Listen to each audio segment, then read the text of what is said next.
Hey Doc, wanted to ask you about the defensive adjustments against Luka tonight. You guys did a bit of trapping on the sidelines and above the arc.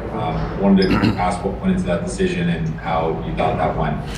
I thought it went well. I mean, it's just overall the intensity defensively was so much more attentive. Through the series, we've made just a lot of game plan mistakes with our switching, with our trapping. We actually did trap them in games previous. It was just so poor, it was hard to notice. I thought Rex and Ty, Lou, both of them just did a terrific job just game planning and mixing it up. We didn't just have one coverage, which I thought was important. I just thought we played harder and we played right and we played with a great spirit. Next is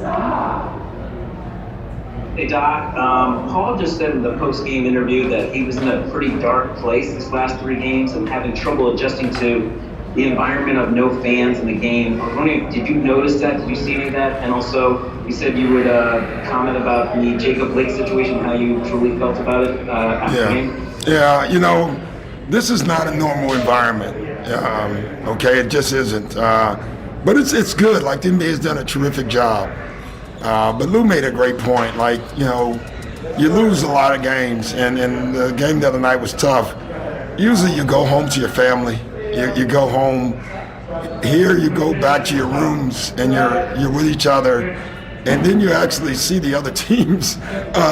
And it's just a strange thing, man. I tell you, it's just different. And I thought our guys are great, though. PG and I sat in my room after the game, and we just had a long talk. Not all about basketball, really.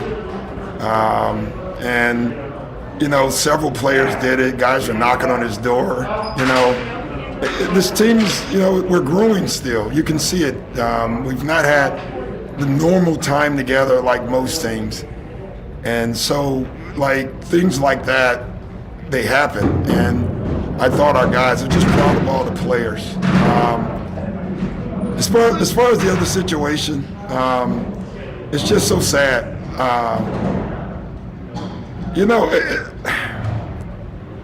What stands out to me is just watching the Republican convention, and they're spewing this fear, right? All you hear is Donald Trump and all of them talking about fear. We're the ones getting killed.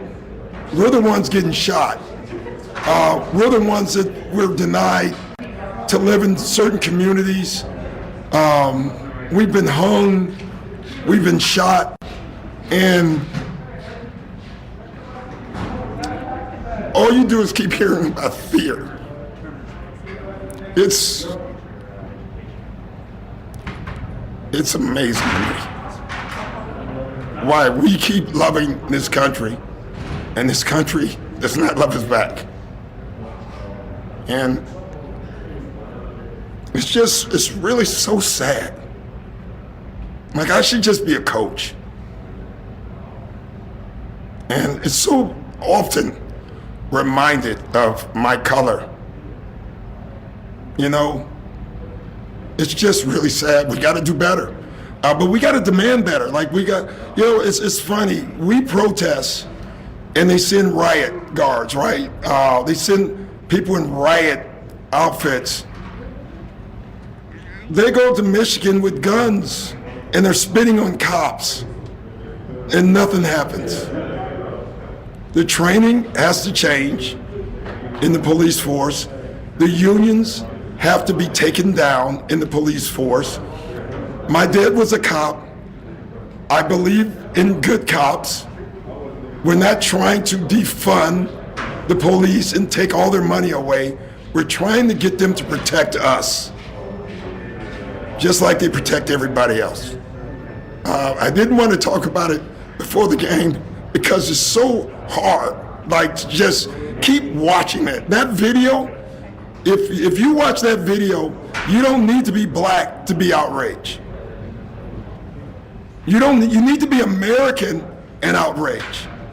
And how dare the Republicans talk about fear We're the ones that need to be scared. We're the ones having to talk to every black child.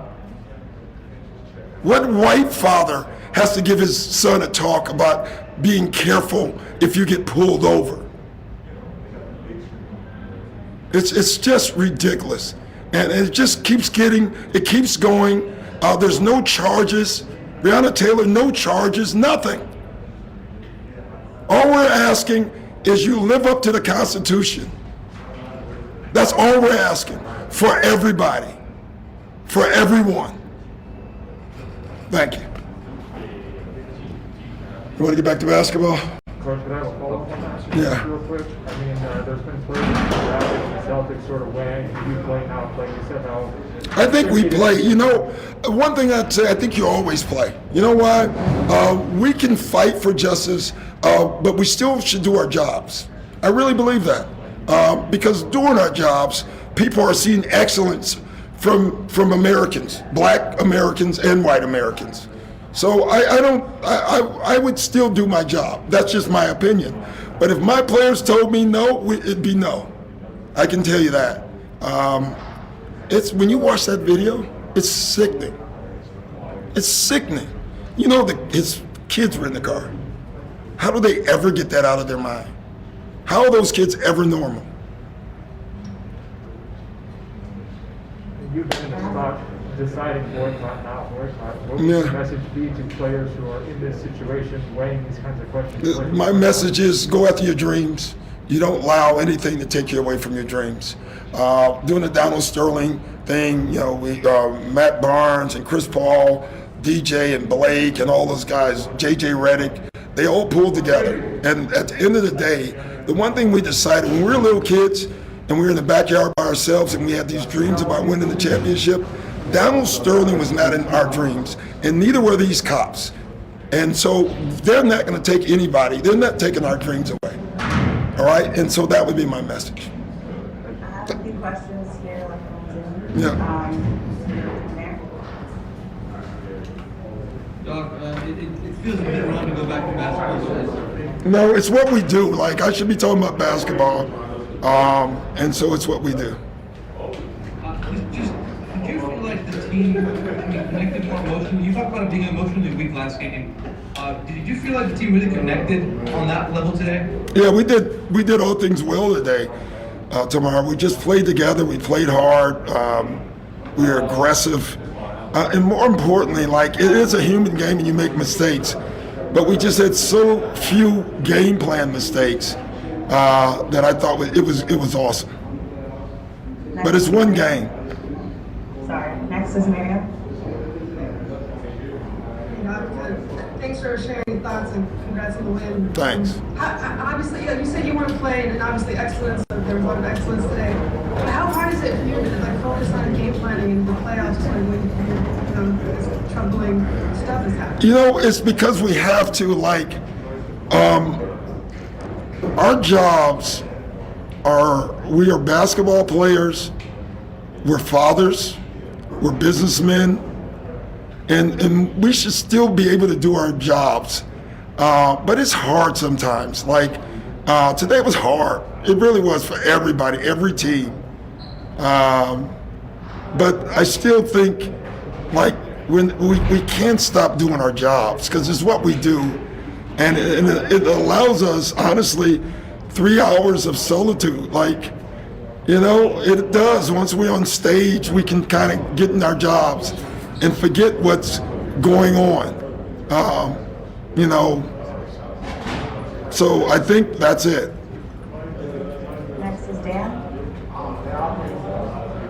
Kind of along the solitude lines, I think Trez played 5 minutes in the first quarter or something like that. He might have only had 2 points, but the way you greeted him when he came off the court was a genuine, you seemed really happy with that stretch. Yeah.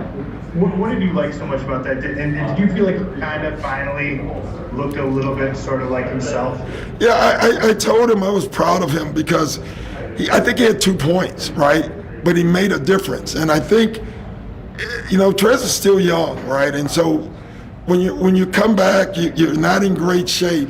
I think you put so much pressure on scoring that you forget who you are.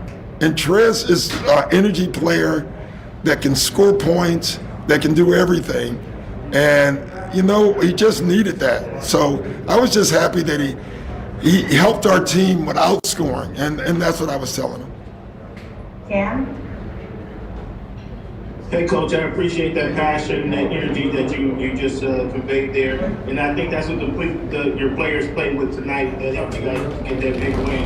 I would like to ask you, Doc, if you could expound on when you had to first have that conversation with your son about driving, being safe, and kind of dealing with the law that, as you mentioned, some other people don't have to have that conversation. Can you touch on that for me? Yeah, basically when they get their driver's license, all of them. And I have an adopted child. You just share with them, be careful, show your hands, be respectful. It's funny though, even through that sometimes you still get shot. So, I don't know, it's just really tough. Thank you so much. Thanks, guys. Gotcha. Great. We'll start with Andrew Greif. Go ahead, Andrew. Lou, hey, good to see you. Before we talk basketball, because you have been kind of so outspoken about the reason why you were hesitant about playing here with social justice, I wanted to ask you about your thoughts about Jacob Blake and whether that had re-sparked a discussion among the team the last 48 hours about what can be done. Yeah, honestly, this is going to be the only statement I make tonight. I think as far as the basketball games go, I think that was self-explanatory. I want to send prayers and a shout out to the Blake family. It's unfortunate we're in this bubble and we're still dealing with these issues. We came here to bring awareness and use our voices for other guys, and sadly, we're here and it's still happening. You're still seeing unarmed black men get shot in the streets. It's ridiculous at this point, and I think it's difficult being here. It's difficult being here when things like that is happening. You kind of feel helpless in a way. You can use your voice, but I think our presence is much more felt. So, to all of our brothers out there in the streets that's going to protest these things, that's going to fight for different legislation, for prison reform and those things, I think it's very important. So it's just sad. It's just sad, outside of our jerseys, we're black men. And so it's really a scary encounter to run into police officers right now. And it's just unfortunate. So that's all I got to say tonight.